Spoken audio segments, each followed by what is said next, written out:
अल्लाह ताला ने हमें बताया कुरान मजीद में कि जब हम सो जाते हैं हमारे जिस्म से रूह निकल जाती है।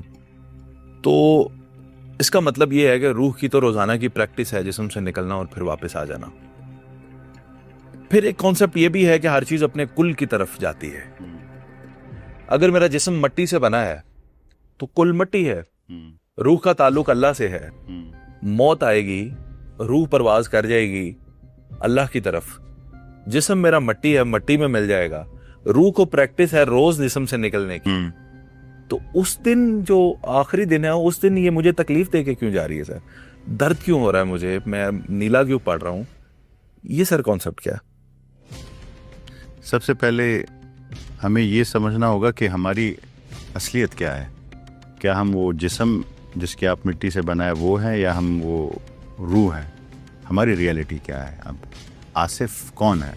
आसिफ ये जिस्म है जो मेरे सामने बैठा हुआ है, या इसके अंदर कुछ और वो रूह है जो वो रियलिटी है? हमारी रियलिटी क्या है? और हम जितना भी कुरान करीम को हम अपनी महदूद इल्म में समझते हैं तो हमें पता चलता है कि ये जिस्म तो मिट्टी है पर ये रूह हमेशा बाकी रहेगी। हमारी असली हैसियत जो है वो ये रूह की है। देखिए, ख्वाब में और असल मौत में उसमें फ़र्क ये है कि जितनी मेरी अंडरस्टैंडिंग है रूह को हम समझ नहीं सकते, क्योंकि अल्लाह ताला ने कुरान करीम में फरमाया कि इसका मैंने आपको इल्म नहीं दिया मगर बहुत थोड़ा, और ये अल्लाह के अम्र में से है। तो हम इसको समझ नहीं सकते कि कितनी बड़ी चीज़ है। मेरे ख्याल, मेरी अंडरस्टैंडिंग के मुताबिक नींद में आपका पूरा जो रूह अब रूह को आप ऐसे नहीं देख सकते कि जैसे आपके बॉडी का कोई ट्रांसपेरेंट डबल है वो निकल गया है और बाकी रह गया। वो एक हमारी अंडरस्टैंडिंग से अलग चीज़ है। शायद उसका कुछ पोर्शन हमसे तब भी अटैच रहता है जब हम सोते रहते हैं, और कुछ पोर्शन कॉन्शियसनेस का।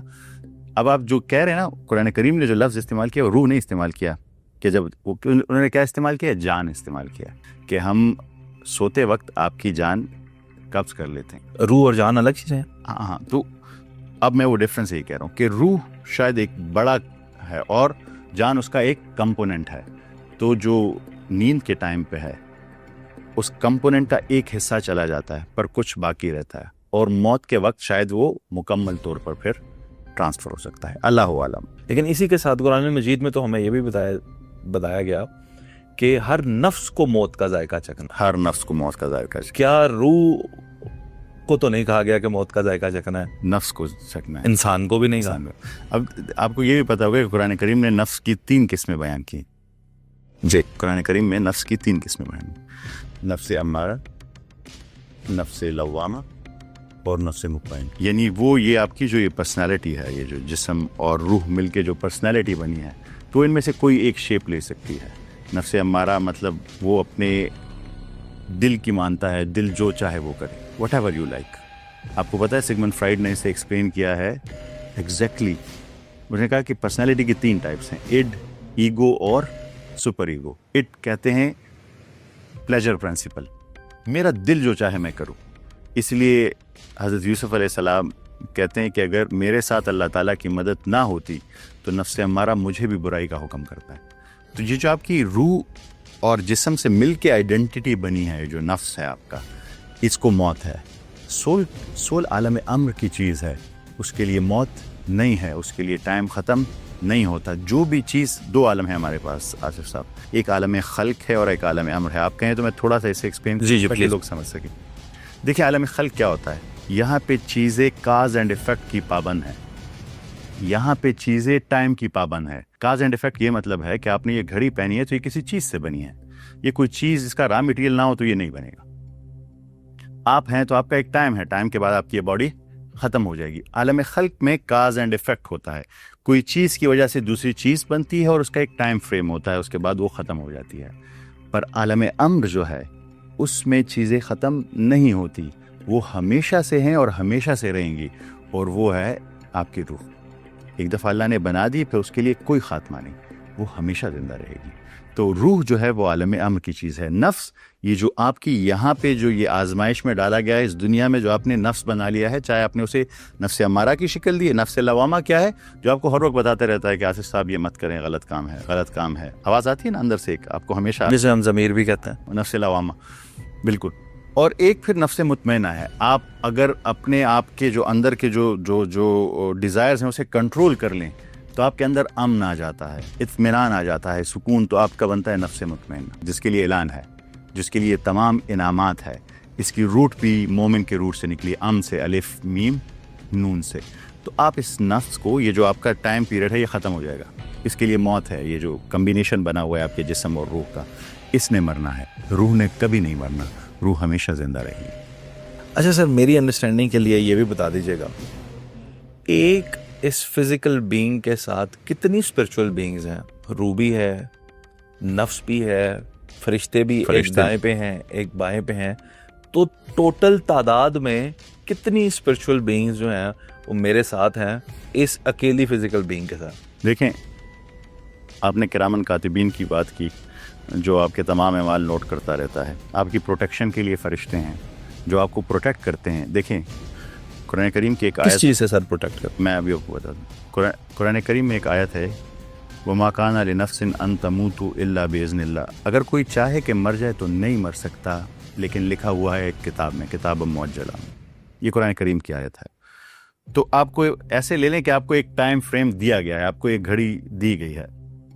उस टाइम तक आपको फरिश्ते हैं जो आपको प्रोटेक्ट करते हैं। जैसे ये बच्चे देखें ना, कैसी कैसी, आपके भी छोटे बच्चे होंगे, ये कैसी कैसी हरकतें करते हैं, कहाँ कहाँ जाते हैं। आप हैरान रह जाएंगे कि ये बिजली के सॉकेट्स हैं, ये छत है, ये है। इनकी प्रोटेक्शन होती है। इनके साथ, इनकी प्रोटेक्शन के लिए हर शख्स के साथ फरिश्ते इनकी प्रोटेक्शन करते हैं जब तक उनका टाइम ना पहुँच जाए। वो फरिश्ते भी हैं। इसके अलावा आपकी रूह है। ये मैं इस बॉडी को ऐसे कहता हूँ जैसे एस्ट्रोनॉट सूट है। आपकी रियलिटी वो सोल है जो आपके अंदर मौजूद है।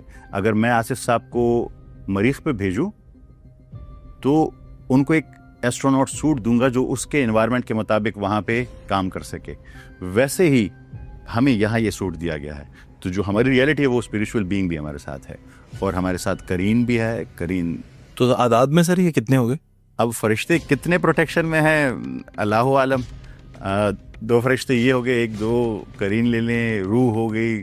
मतलब हम बिल्कुल बेसिक भी काउंट करें तो शैतान भी तो पीछे ही है सर। हाँ, शैतान, उसका करीन है ना हमारे साथ। करीन जो डेविल साइड का है वो करीन भी है ना हमारे साथ। हमारे जहन में वो फिल्मी तस्वर से रूह की शक्ल आती है, जैसे एक ट्रांसपेरेंट सी कोई चीज़, वाइट लाइटनिंग, ऐसी चीज़ नज़र आती है। मेरे इस जिस्म के मुजस्मे के अंदर रूह की शक्ल है क्या? बेसिकली कैसी चीज़ है रूह? देखिए, कुछ चीज़ों के बारे में आपको ये पता होगा कि हज़रत मोहम्मद सल्लल्लाहु अलैहि वसल्लम से 3 सवाल हुए थे।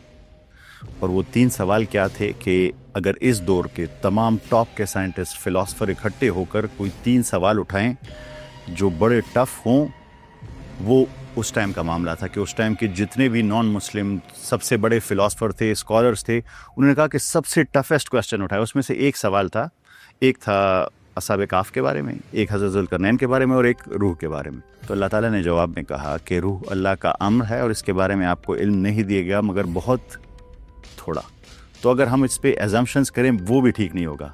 रूह हमारी अंडरस्टैंडिंग से, अब ऐसे ले लें, आलम खल्क का ये इंसान आलम अम्र की चीज़ को इस कॉग्निटिव एबिलिटी के साथ नहीं समझ सकता। तो ये हमारी सिर्फ अपनी इमेजिनेशंस हैं, एजम्पशंस हैं कि हमने जैसे एक ट्रांसपेरेंट बीइंग की तरह लिया हुआ है। रूह अल्लाह आलम। अगर अल्लाह चाहे किसी इंसान को ये ताकत दे, विजन दे, फिर वो समझ सकता? यख्तसु बिरहमति मन यशा, कुरान करीम की आयत है। अल्लाह ताला अपनी रहमत जिसके लिए मुख्तस कर दे, वो तो अल्लाह ताला कादिर है, हर चीज़ पे कादिर है, कर सकता है। यानी अभी आप नहीं समझ पा रहे, आप पर अभी ये करम नहीं हुआ? हाँ, अल्लाह ताला करेंगे तो बिल्कुल हो सकता है शायद मुझ पे ये करम ना हो।